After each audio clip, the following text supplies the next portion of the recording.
बिहार की द्वितीय चरण की शिक्षक भर्ती की तैयारी करने वाले सभी अभ्यर्थियों का स्वागत करता है द मास्टर, आपका अपना यूट्यूब चैनल। तो भैया सभी अभ्यर्थी लगातार परेशान हैं कि इतने कम समय में हम इतना बड़ा सिलेबस कैसे कंप्लीट करें, हमारा सिलेक्शन कैसे होगा, कैसे हमारा नाम मेरिट लिस्ट में आएगा। तो इस वीडियो लेक्चर में हम इन्हीं सब परेशानियों के ऊपर चर्चा करने वाले हैं और इस बात पर भी चर्चा करेंगे कि कम समय में आप अधिक से अधिक पढ़कर कैसे अपना जो नाम है वो मेरिट लिस्ट में ला सकते हैं। देखिए, आपका जो सिलेबस है उसी से आपकी सारी जो समस्याएं हैं, सारी परेशानियां हैं, उनका हल निकल के आएगा। देखिए भैया, समय किसी के पास नहीं है, ना आपके पास समय बचा हुआ है।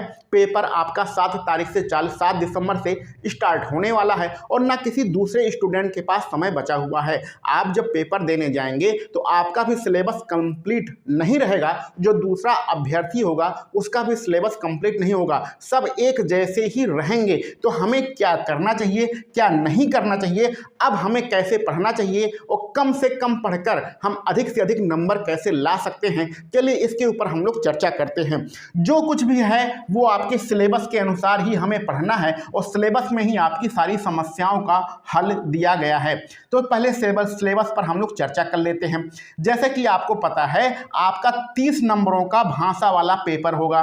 भाषा वाला पेपर में जो आपका पासिंग मार्क रहेगा वो 9 नंबर रहेगा, यानी 30 में से 9 नंबर आपको लाना होगा। चाहे आप 1 से 5, 6 से 8, 9 से 10 और 11 से 12 कोई भी पेपर दे रहे हों, 30 नंबरों का आपका भाषा मिलेगा, यानी हिंदी, अंग्रेजी। अगर उसमें आपने बांग्ला और उर्दू चुना है तो बांग्ला उर्दू भी मिलेगा। अब पहला काम आपको क्या करना है, ध्यान समझ लीजिए।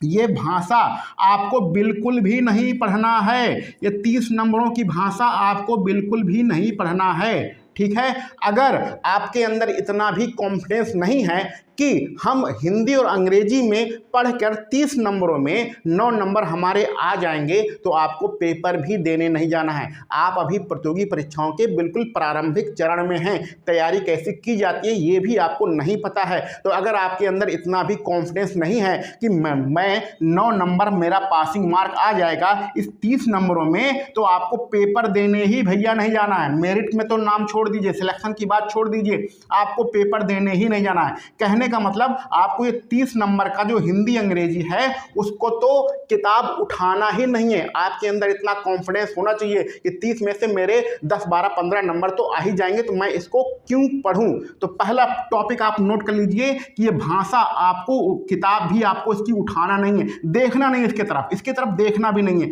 तो 30 नंबर को काम खत्म। आपका जो पेपर होगा टोटल 150 नंबरों का पेपर होगा, इसमें से 30 नंबर तो आपको पढ़ना ही नहीं है। तो पहला काम हमें क्या करना है, 30 नंबर जो अनिवार्य है उसे पढ़ना ही नहीं है, ठीक है। यहां पर हम लोग इसी बात पर चर्चा करेंगे कि अब बाकी के बचे हुए दिनों में हम क्या करें। तो पहला हमें काम करना है, ये 30 नंबर बिल्कुल भी नहीं पढ़ना है, काम खत्म। अब आपके पास बचा 120 नंबर, 120 नंबर जो मेरिट बनेगी, ठीक। ये बात क्लियर हो गई, इसको पढ़ना नहीं है। अगर आपके अंदर इतना कॉन्फिडेंस नहीं है कि मेरे 9 नंबर आ जाएंगे, तो भैया आप पैसा बर्बाद मत करिए, पेपर देने भी मत जाइए, ठीक है। अब दूसरी बात पे आते हैं। 1 से 5 का दूसरा पेपर होगा 120 नंबर का, जिसकी मेरिट बनेगी, और 6 से लेकर कक्षा 12 तक आपका 2 पेपर होंगे। सेकंड पेपर 40 नंबर का होगा जो सामान्य अध्ययन का होगा, और थर्ड पेपर होगा 80 नंबरों का। ये दोनों 40 और 80 मिलाकर 120 नंबर की आपकी मेरिट बनेगी, और प्राइमरी में टोटल 120 नंबर का पेपर होगा, ठीक है। तो पहले हम 6 से 8 वाला, 6 से 8, 9 से 10 और 11 से 12 की बात करते हैं। अब उदाहरण के लिए हम मानते हैं कि आपने 6 से 8 का फॉर्म भरा है और कौन सा विषय चुना है, हिंदी विषय चुना है। आपने 6 से 8 का फॉर्म भरा है और कौन सा विषय चुना है, हिंदी विषय चुना है, यानी सब्जेक्ट में आपका हिंदी आएगा। और हिंदी कितने नंबरों का आएगा, 80 नंबरों का आएगा। पहली बात आपकी क्लियर हो गई है, आपको ये भाषा बिल्कुल भी नहीं पढ़ना है, ये वाला अनिवार्य प्रश्न पत्र बिल्कुल भी नहीं पढ़ना है, कॉपी पे से नोट कर लीजिए। अब दूसरे टॉपिक पे आते हैं। दूसरे टॉपिक में मान लें आप 6 से लेके कक्षा 12 तक हैं। उदाहरण के लिए हमने माना है कि आपने 6 से 8 वाला फॉर्म भरा है और हिंदी विषय से फॉर्म भरा है। इसका मतलब सब्जेक्ट में आपका हिंदी आएगा और हिंदी कितने नंबर का आएगा, 80 नंबर का। कहने का मतलब सिर्फ एक विषय आपको 80 नंबर देकर जाएगा। जब एक विषय आपको 80 नंबर दे के जाएगा तो सिर्फ और सिर्फ आपको ये वाला टॉपिक ही पढ़ना है, 80 नंबर के लिए ही तैयारी करनी है। भैया जो 40 नंबरों का है सामान्य अध्ययन ना, इसमें सब आएगा, इसमें गणित भी आएगा, इसमें रीजनिंग भी आएगी, इसमें आपका जीएस आएगा, जीके आएगा, करंट अफेयर्स आएगा, विज्ञान आएगा, सब कुछ आएगा सिर्फ 40 नंबरों का। तो आप इतना बड़ा सिलेबस पढ़ोगे और कितना नंबर मिलेगा? 40 नंबर। और यहाँ पर सिर्फ आपको एक विषय पढ़ना है, कितना नंबर मिलेगा? 80 नंबर। तो आपको सिर्फ और सिर्फ ये पढ़ना है, सिर्फ और सिर्फ इसको पढ़ना है, इसको आपको पढ़ना है, इसको रट्टा मारना है। इसमें से कम आप 50 नंबर ले आइए, 60 नंबर ले आइए, जितना नंबर आप ला सकते हैं इस सब्जेक्ट वाले को ही पढ़िए, इसको बिल्कुल भी मत पढ़िए। भैया आपको पता है आपके पेपर में नेगेटिव मार्किंग तो है नहीं, तो आप इसमें अगर 40 नंबर में तुक्का भी लगाएंगे, इस 40 नंबर में अगर तुक्का भी लगाएंगे तो भी आप 10 नंबर आराम से ला सकते हैं। और 5-6 नंबर आपको बहुत आसान मिल गए तो 5 नंबर आप पढ़ के ले आएंगे तो कुल मिला के 15 नंबर आपके आ जाएंगे। यानी 5-6 प्रश्न ऐसे होते हैं जिनको कोई भी आंसर दे सकता है, तो 5 नंबर वो मिल गए, 10 नंबर आप तुक्का लगा के मिल गए, तो 15 नंबर तो आप इसमें बिना पढ़े, ये जो 40 नंबरों वाला पोर्शन है इसको बिना पढ़े आप 15 नंबर ला सकते हैं। ठीक है, ये बात आपको समझ में आ गई। और यहाँ से अगर आप 50 नंबर भी ले आए और इस वाले 40 में से तुक्का लगा के 15 नंबर ले आए तो भी आप 65 नंबर में पहुँच गए, यानी मेरिट के आसपास आप पहुँच जाएंगे।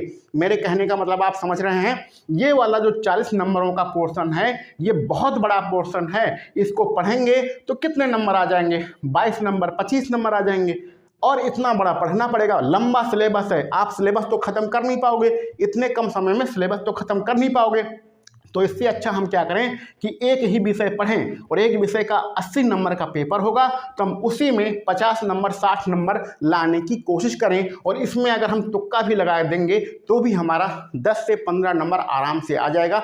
कुल मिला के हमारा 65, और अगर इसमें थोड़ा सा 55 नंबर आ गया तो 70 नंबर तक हम पहुंच सकते हैं। तो कहने का दूसरा मतलब हमारा क्या है, आपने 6 से लेके कक्षा 12 तक, चाहे 6 से 8 हो, चाहे 9 से 10 हो, चाहे 11 से 12 हो, इसका अगर फॉर्म भरा है तो सिर्फ आपको सब्जेक्ट पढ़ना है। अब आपके पास इतना ही समय बचा हुआ है कि 80 नंबरों का सब्जेक्ट पढ़ें, क्योंकि उससे आपको डायरेक्ट 80 नंबर मिल रहे हैं और एक विषय पढ़ना है। इसमें कम से कम 10 विषय पढ़ना है, तब आपको जाके 40 नंबर मिलेगा। तो इसको पढ़ने का आपके पास बिल्कुल भी समय नहीं है, इसको नहीं पढ़ना है। भैया मैं देख रहा हूँ यूट्यूब पर एक कोचिंग वाले हैं जो पैसा लेके अपना पढ़ा रहे हैं और 5-5 घंटे करंट अफेयर्स पढ़ा रहे हैं। करंट अफेयर्स कितने आएगी? इस 40 नंबरों में करंट अफेयर्स 5 नंबर 6 नंबर की आ जाएगी। इतिहास पढ़ा रहे हैं, 5-5 घंटे का लेक्चर चल रहा है। भैया इतिहास कितने? 3-4 नंबरों की आ जाएगी। तो 3-4 नंबर 5-6 नंबर के लिए परेशान क्यों हैं? परेशान इस 80 नंबर के लिए रहो ना भैया। देखो हम भी YouTube देख रहे हैं और उस पर देख रहे हैं ये सब्जेक्ट, मान लीजिए आपका हिंदी सब्जेक्ट है तो हिंदी कितने घंटे पढ़ाई जा रही है? 1 घंटे। हिंदी पढ़ाई जा रही है 1 घंटे। और यहाँ पर जो 40 नंबर है इसमें GS पढ़ाया जा रहा है 1 घंटे, करंट अफेयर्स पढ़ाया जा रहा है 1 घंटे, मैथ पढ़ाई जा रही है 1 घंटे, रीजनिंग पढ़ाई जा रही है 1 घंटे। तो आप खुद सोचो, इस 40 नंबर के लिए आप 7-8 घंटे पढ़ रहे हो और मिलेगा कितना? 40 नंबर। और इस एक जो 80 नंबर का आएगा इसके लिए 1 घंटे पढ़ रहे हो। उल्टा करो, काम उल्टा बढ़ाओ, इसको 8 घंटे पढ़ो और इसको मात्र 1 से, अगर पढ़ना ही है तो 1 से 2 घंटे पढ़ो। हम तो कह रहे हैं इसको पढ़ो ही ना, लेकिन अगर तुम्हें पढ़ने का शौक मचा ही है तो इसको 1 घंटे या 2 घंटे पढ़ो और इस 80 नंबर को 7-8 घंटे पढ़ो। क्लियर? 2 बातें क्लियर हो गई, ये आपको समझ में आ गया। अब आते हैं प्राइमरी पर। प्राइमरी 1 से 5, अगर आपने प्राइमरी का फॉर्म भरा है, 1 से 5 वाला फॉर्म भरा है, तो आपको पता है मैथ और रीजनिंग इसमें आएगी। तो मैथ रीजनिंग को एक ही विषय हम मान लेते हैं, क्योंकि जिसका मैथ आसान होता है, जिसको मैथ समझ में आती है, उसको रीजनिंग भी समझ में आ जाती है। और दूसरा इसमें है GS वाला पोर्शन है, GK वाला पोर्शन है और करंट अफेयर्स वाला पोर्शन है। तो इसमें भैया आप यही कर सकते हैं कि अगर आप रेलवे के अभ्यर्थी हैं, रेलवे की भी तैयारी करते हैं, SSC की भी तैयारी करते हैं, पुलिस भर्ती आती है उसकी भी तैयारी करते हैं, तो ऐसी कंडीशन में आपका गणित और रीजनिंग मजबूत होगा। तो गणित रीजनिंग जो कि लगभग 40 नंबरों की आएगी इस 120 नंबर के पेपर में, जो आपका प्रथम चरण का पेपर हुआ था उसके आधार पर हम बता रहे हैं कि लगभग 40 नंबरों का गणित और रीजनिंग आएगा। तो 40 नंबर में से कम आपके 35 नंबर 37 नंबर लाने की कोशिश करिए और थोड़ा बहुत जीएस और जीके भी पढ़ लीजिए। परेशान होने की यहाँ पर कोई आवश्यकता नहीं है। अगर आपका जीएस और जीके मजबूत है तो जीएस और जीके करंट अफेयर्स पढ़कर कम से कम इसमें 70 नंबर या 60 नंबर लाने की कोशिश करिए। और ये जो है इसको आप अगर आपका गणित और रीजनिंग मजबूत है तो गणित रीजनिंग लोग जो कि लगभग 40 नंबरों की आएगी तो उसको पढ़कर आप यहाँ पर लाने की कोशिश करिए। अब दूसरी बात, ये दो बातें आप समझ में आ गई। ये अनिवार्य प्रश्न पत्र नहीं पढ़ना है, पहली बात। ये 30 नंबर खत्म। सब्जेक्ट में हमें सिर्फ 80 नंबर पढ़ना है, ये 40 नंबर बिल्कुल भी नहीं पढ़ना है। अगर आप पढ़ना ही चाहते हैं तो 1 घंटे 2 घंटे पढ़ लीजिए, बाकी के 7-8 घंटे सिर्फ इस 80 नंबर के लिए पढ़िएगा। और यहाँ प्राइमरी में क्या करना है, 120 नंबर में अगर आपको गणित रीजनिंग मजबूत है तो गणित रीजनिंग पढ़िए और जीएस जीके थोड़ा कम पढ़िए। अगर आपका जीएस जीके मजबूत है तो जो मजबूत है उसको और मजबूत करिए और मैथ और रीजनिंग के चक्कर में ना पढ़िए। इतना पता है आपको भैया, पेपर बीपीएससी लेगा, पेपर बहुत खतरनाक होगा, पेपर बहुत खतरनाक होगा, हलवा पेपर आएगा, इसके चक्कर में बिल्कुल भी मत पड़िए। यहाँ हमने जो मेरिट 120 नंबर बनेगी उसको नंबरों में डिवाइड किया है, ये क्या है इसको भी समझ लेते हैं। आपका जो ये जो 30 नंबर इसको हटा दो, इसको छोड़ो, बाकी का बचा 120 नंबर। 120 नंबर के जो प्रश्न आएंगे यानी कि 120 प्रश्न आपको मिलेंगे, उसमें से 30 प्रश्न भैया ऐसे मिलेंगे ना आपको, क्योंकि पेपर खतरनाक रहेगा, तो 30 प्रश्न ऐसे मिलेंगे आपको कि आपको हवा नहीं लगेगी, समझ में नहीं आएगा कि ये कहाँ से आ गया। ठीक है, 40 प्रश्न मॉडरेट होंगे यानी आपने पढ़े होंगे लेकिन उसमें आपको कंफ्यूजन रहेगा, और ये जो 50 प्रश्न आपको दिखेंगे यही आपको पढ़े हुए प्रश्न मिलेंगे यानी कि इसको करना आपको आसान रहेगा। तो 120 में 50 प्रश्न ऐसे होंगे जिसको हर कोई बंदा कर सकता है, 30 प्रश्न ऐसे होंगे जिसको कोई नहीं कर पाएगा। आप समझ में नहीं आएगा कि आपको ये पेपर कितना कठिन दे दिया गया है। ये जो 40 प्रश्न बचे हैं, 40 प्रश्नों में जो थोड़ा बहुत प्रश्न कर लेगा उसी का मेरिट में सिलेक्शन हो जाएगा। तो यही क्रम आपके लगभग पेपर का रहने वाला है। 30 बहुत ही खतरनाक प्रश्न आएंगे, 40 प्रश्न थोड़े से मॉडरेट होंगे और 50 प्रश्न थोड़ा सा आसान होगा जिसको आप परीक्षा में आराम से सॉल्व कर सकते हैं। तो ये हमारी पूरी रणनीति है। रणनीति क्या है? हाँ, पहला काम करना है, हमें सिर्फ सब्जेक्ट पढ़ना है, ये 80 नंबर का पढ़ना है। दूसरी रणनीति क्या है? भाषा, ये वाला बिल्कुल भी नहीं पढ़ना है। तीसरी रणनीति क्या है? सामान्य अध्ययन पढ़ना ही नहीं है, सामान्य अध्ययन 40 नंबर का पढ़ना ही नहीं है। अगर आप पढ़ना भी चाहें तो मात्र 1 घंटे या 2 घंटे पढ़िएगा। मान लेते हैं आपने 10 घंटे पढ़ने का प्रोग्राम बनाया है तो 8 घंटे आप इसे पढ़िए, 2 घंटे आप इसे पढ़िए। ठीक है, देखिए बड़े बड़े यूट्यूबर के चक्कर में बिल्कुल भी मत पढ़िए।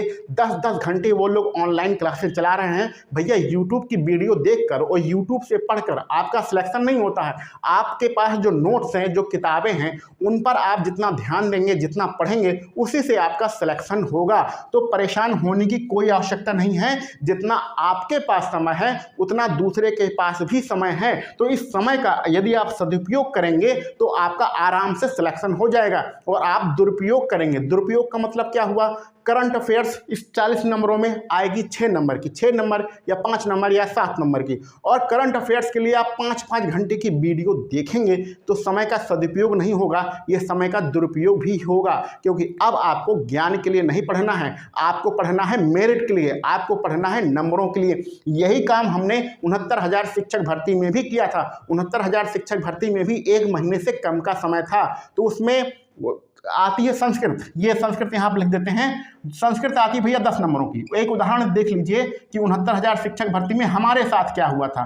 तो 1 महीने से कम का समय था, संस्कृत आती है 10 नंबर की। हमने देखा कि संस्कृत तो हमने 10 साल पहले पढ़ा था, उसमें लट लकार लोट लकार ये तो हमें तब भी याद नहीं हुए थे। तो अब कैसे हमें आप 5-10 दिनों में, 20-25 दिनों में कैसे याद हो जाएंगे? तो हमने संस्कृत बिल्कुल पढ़ा ही नहीं, इसको छोड़ दिया, पढ़ा ही नहीं। अब ये नंबर हमारे कबर कहाँ से हुए? ऐसा थोड़ी है कि पढ़ा नहीं तो हम दिन भर सोते थे, ऐसा नहीं करते थे।